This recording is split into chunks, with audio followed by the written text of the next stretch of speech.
How are you feeling today, Taylor? Are you feeling good? Bad? Pretty sure this is bad. Are you feeling uncertain? Like an update? I'm feeling good. You're feeling good, hey? Yeah. Okay. This isn't feeling good. I'm not sure why it's in feeling good. Maybe you were feeling good at the time of reading. It may again call into question my filing system, but I'm just going to read it under the assumption this will actually be feeling good. This is from the Rolling Stone, of all places, titled How 9/11 Became One of the Internet's Most Popular Memes by David Mack, September 9th, 2024. This is old. Olivia, a 21-year-old college student, was sitting in an English class at her Minnesota school last week when her professor began talking about the challenges in writing about traumatic events. But when he used 9/11 as an example and described to the class how hectic things seemed that day, she realized just how she felt, or rather didn't feel, about the attacks. Being terminally online is wild, because someone mentioned 9/11 in my class today and I genuinely forgot that not everyone thinks it's funny now. What?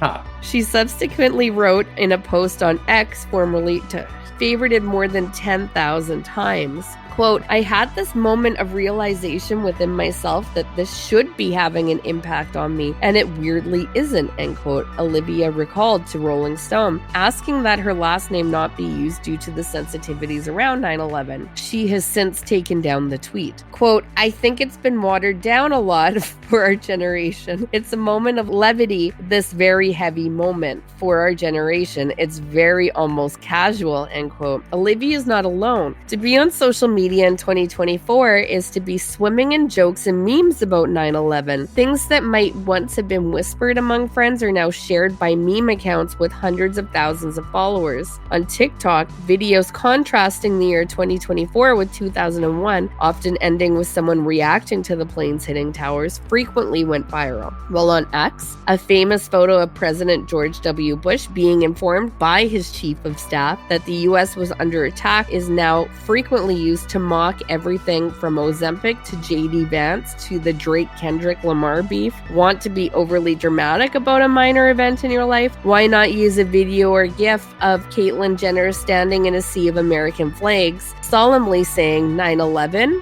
Or you could keep things simple and just say, this was my 9/11, end quote. As the world marks 23 years since the attacks, the ways in which people talk and joke about the tragedy have evolved dramatically, especially on the internet. For some people, the passage of time has reduced the trauma associated with it and allowed them to feel more comfortable using humor to process the past 2 decades in a different light. For other younger Gen Z internet users, black comedy is a tool they use to discuss something they've only ever read about in history books. Social media, which didn't exist at the time of the attacks, has also given rise to a digital space for these jokes that is steeped in irony, rewards outrageous humor, and encourages others to join the trend. The few 9/11 memes in the past decade mostly involved mocking conspiracy theorists such as jet fuel can't melt damn it. That was a really important quote and I fucked it up. Quote, jet fuel can't melt steel beams, end quote, or Bush did 9/11, both of which surged in usage around 2015. These gags drew their shock value humor by juxtaposing something innocent with something extreme, like when the words were frosted onto a cake or said by a cartoon pony. That's one of my favorite cartoon pony things, jet fuel can't melt steel beams. I do like that one. It goes on and on and on. Obviously, you get the idea of what it's talking about. I just thought it was kind of interesting and it kind of comments on the place we are culturally. It's an interesting space. Does it talk about where we are as X users culturally? Because that's where it draws back to, is a post on X. It does. And X, from what I hear about what goes on there, is not a place that I want to be a part of. So it could very much be that. It could also be... I don't know why the media still treat it as like a real place that has real things going on. It has hit a shithole that needs to just like... pretty bad. We need to stop treating it like that's where everybody is, because it's just where the racist people are for the most part. Oh, it's so true. And I don't also know if it's, what are these, Gen Zs? Those would be Gen Zs, yeah. Zoomers. I don't know. Maybe they're, Twitter users to do things like this. I don't know. Could be a lot of things that the commentary is on. But to be fair, I don't think you can connect the George Bush meme of him being informed or reading like a kid's storybook directly to like this weird joke about 9/11. That meme speaks for itself. It's great. No, I don't think it would be the same thing as like a meme of like the plane flying into the side of the building. Yeah.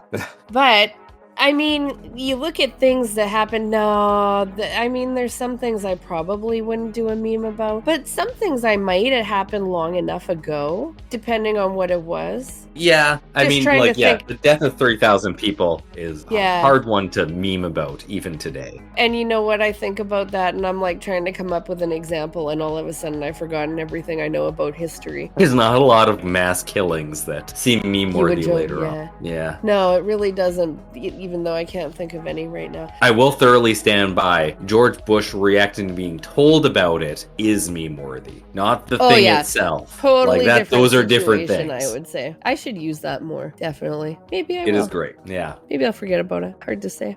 It's Wednesday. Anyhow, you guys got 48 hours. Forget about it. And maybe, I don't know, make a good George Bush meme. Those are coming in like hotcakes now. Oh, yeah. Yeah, send them to us. Thanks. Okay, bye. Make our Wednesday better. Bye.